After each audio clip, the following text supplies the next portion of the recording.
Hello all, welcome to Tutlings. Most of the software engineers go-to DB is MySQL as it is open source in contrast to MSSQL. There are a lot of resources available on how to implement ASP.NET based applications but using MSSQL as a database.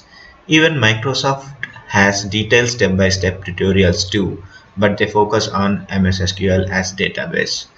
But in this tutorial, we are going to learn how to configure an ASP.NET Core web application with ASP.NET membership provider using MySQL as a database. This tutorial uses .NET Core version 3.0. The web app has React as a front end, MySQL as a database layer, where the ASP.NET membership related schema will be migrated to. Without further delay, let's launch Visual Studio. I have Visual Studio 2019 installed with .NET Core version 3.0 upgraded. I'll move ahead by creating a new project by clicking on this tile. Here I will select ASP.NET Core Web Application and click on Next. Here I will be giving a name of my choice as a project name. So let me give React Membership Demo, and I would like to have the solution on the project in the same directory, so I'm leaving the checkbox as is and I'm choosing the default location and clicking on create. Now here I'm on a ASP.NET Core web application configuration page. Here I have the choice to choose which framework I would like to have the application to. So I'm selecting reactjs, and this is the important step as we are creating a membership based application. So click on change and select individual user accounts, and the default leave it as is, the store user accounts in app, and click on OK. And as you can see here, the default ASP.NET Core version is selected as 3.0 among others. So let me go ahead and click on create. Now it is creating a project. Okay, now we have landed on Visual Studio IDE 2019 version, and as you can see here on the right side, the entire project structure. The client app has actual React.js related code. The controllers are ASP.NET MVC controllers. As you can see here, a dummy controller with the dummy data is there for just for the demonstration purpose. And in the data directory, you can actually delete the migrations because this has been configured for MSSQL database. Just make sure that this is one of the critical points for you in the setup of MySQL DB as a backend for ASP.NET membership based web application. So I'm going ahead and clicking on delete and click yes. Okay, now it has been successfully deleted. Okay, now we have successfully done with our first step of deleting the migrations directory. Next, we will move ahead and install and uninstall certain dependencies that help us configure MySQL for ASP.NET membership. So, for that, all we have to do is right click on the project and look for manage NuGet packages and click on it. These are all the installed packages. Look for Microsoft.EntityFrameworkCore.SQLServer and uninstall it because we are not needing this for the MySQL database configuration. So I am going ahead and uninstalling. So Microsoft Entity Framework Core for MySQL as of today is not available for ASP.NET membership and it is quite unstable. So I am going ahead and installing Pomelo.EntityFrameworkCore.MySql.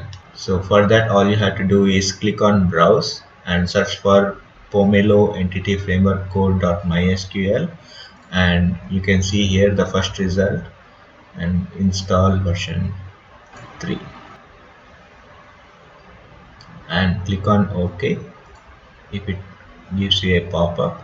Now next is acceptance of license. So this is all open source. You can go ahead and accept the license and install it for yourself. This is a MIT license, and you can see here the installation progress. Okay, now that we have the Pomelo Entity Framework Core MySQL software successfully installed, and let's move on to updates to see if there are any required updates we can do. It's optional, but let's be on updated software. I'm moving ahead with selecting all packages that needs to be updated and click on update. So here the Entity Framework Core relational and Entity Framework Core tools, by default they come with version 3, but I am upgrading it to 3.0.1, and it is tested that the Pomelo Entity Framework Core MySQL works in conjunction with these two version of softwares. Okay, now that I have all the packages updated, and I'm closing this NuGet package manager. Alright, so the next thing is we need our web application to be connected to MySQL database.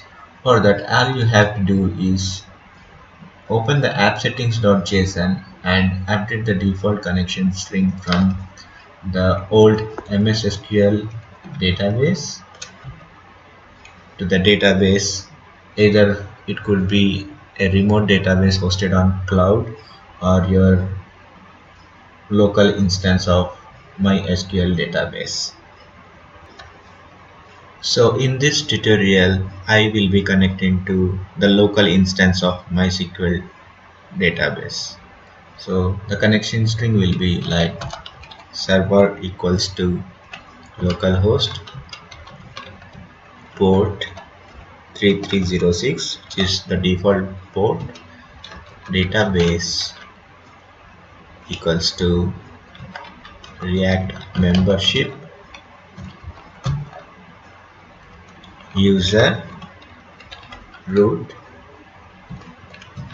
password, the password for this MySQL connection, and the char set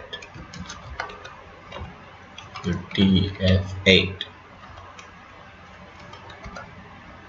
So for your instance of MySQL database, you might have different username and password. Ensure that you update your respective user and password in order for you to connect to MySQL database. Okay, so I'm going ahead and saving this appsettings.json file and closing this off. And next I will navigate to the Server Explorer, and I will try to connect to the React membership database. As you can see here, the React membership database has no tables, and we will be adding our membership tables by running the migrate command, which we will see in few minutes.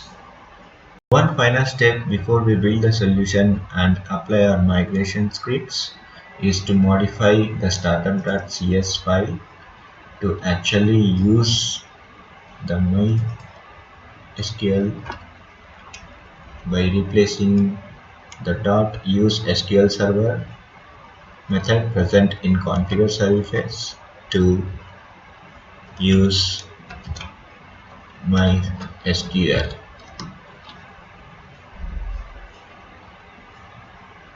Hope nothing breaks, and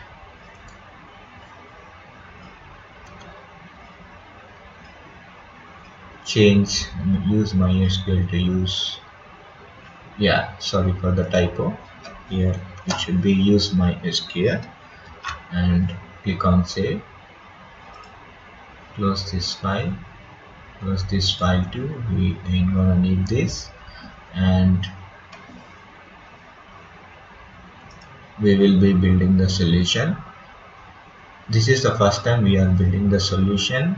It will take a while because it will compile all the C# related code, and then install all the npm related packages that will help run the client app, which the dependent packages are mentioned in package.json. So let's go ahead and build the solution.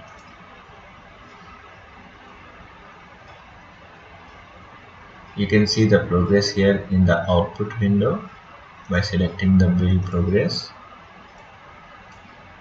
And let's come back once all the dependencies has been installed and the build succeeds.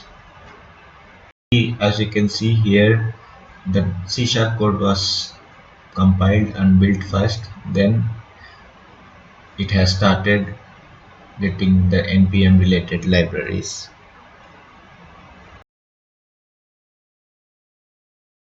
Okay, now we can see the project has built successfully.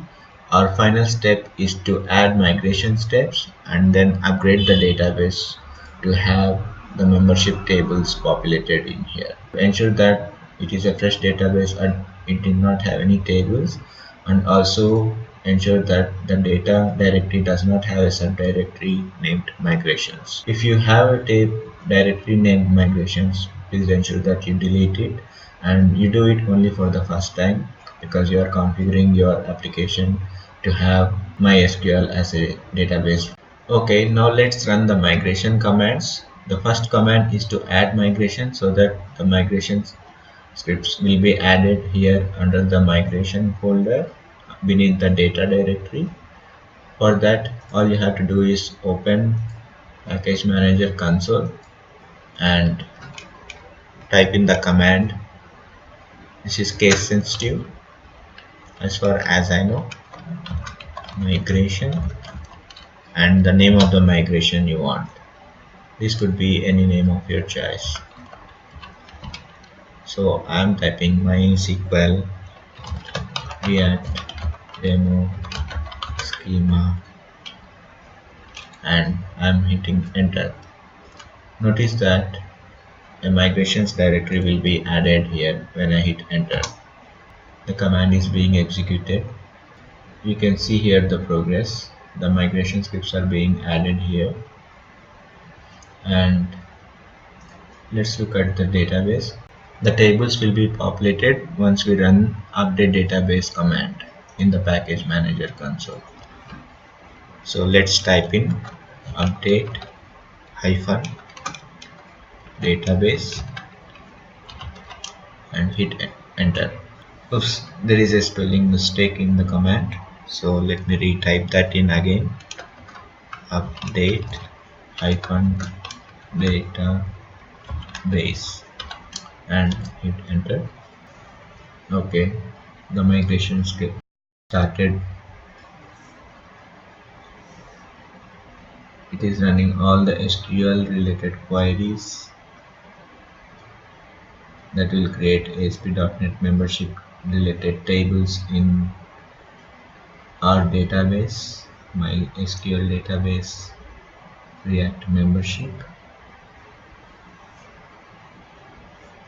Okay, success. Now let's refresh the database, and here we go.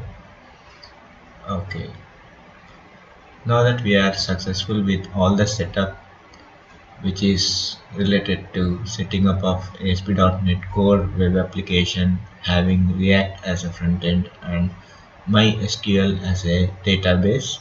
Now let's run this application. Okay, I've selected the React membership demo as run and click on this. It will open up the browser, which is the default browser I have set up is Chrome. Let me watch the build output, and here is the background console that needs to be running in order for your app to be accessible. Okay, as you can see here, the console log for that application. Yeah, it has already launched the browser. You can see here is the React based ASP.NET Core version 3 application. Now let me navigate to register page and give email and password for registration.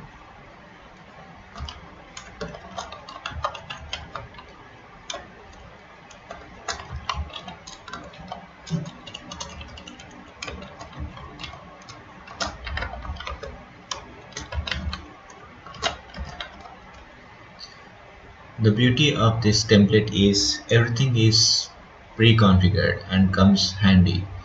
That means you don't have to write logic for all these login authentication related pages. Everything comes as bundled.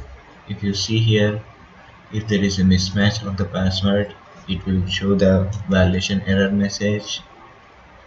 So let me go ahead and register.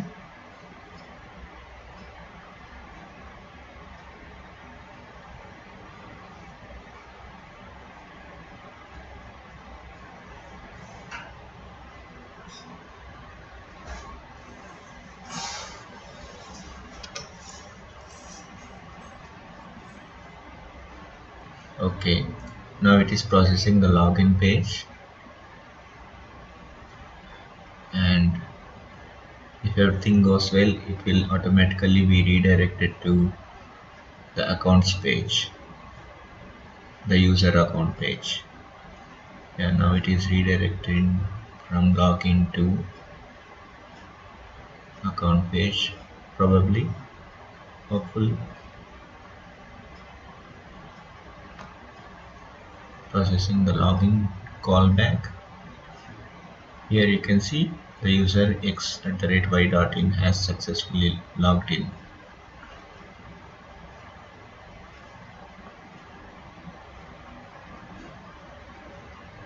Okay, so let me click on the user profile link. Here you can see these are all predefined by ASP.NET Core Web Application template, and there is a provision for you to change the email, password, two-factor authentication, which needs a little bit of configuration whether you want to use Google's Authenticator app or your own two-factor authentication. And there is also an option to download the data. This is all the features provided by the ASP.NET Core Web Application template. So let's go back to the database again and look at the entry.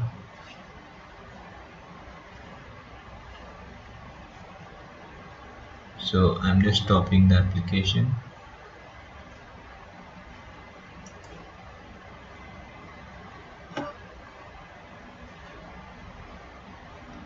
And here I'm right clicking on the user table and click on new query.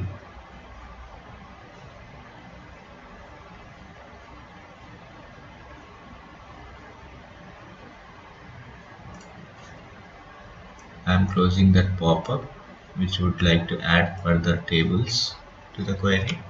So I will be running the command select star from spinnet users and select the entire command and execute SQL.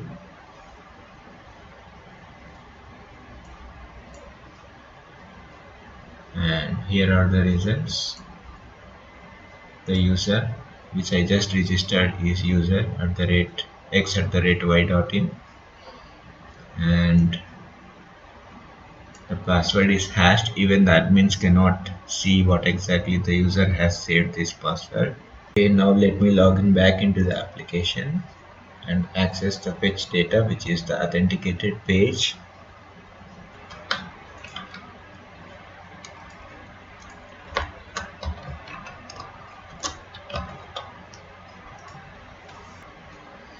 Okay, now let me click on fetch data, which is actually the authenticated page. That's all about it. To revisit, we have deleted the migrations directory and the data directory, and then we have installed Pomelo.EntityFrameworkCore.MySql dependency, and then we created the DB in MySQL database and updated the appsettings.json file, and then in startup we updated the use SQL server with use MySQL in configure services method, and then we ran migration scripts, which is add migration and update database, and then we ran the application. We registered a user and logged into the application and ensured it's there in the MySQL database. If you found the video useful, please give it a like and share. Please do subscribe to our channel. Thank you and have a great day.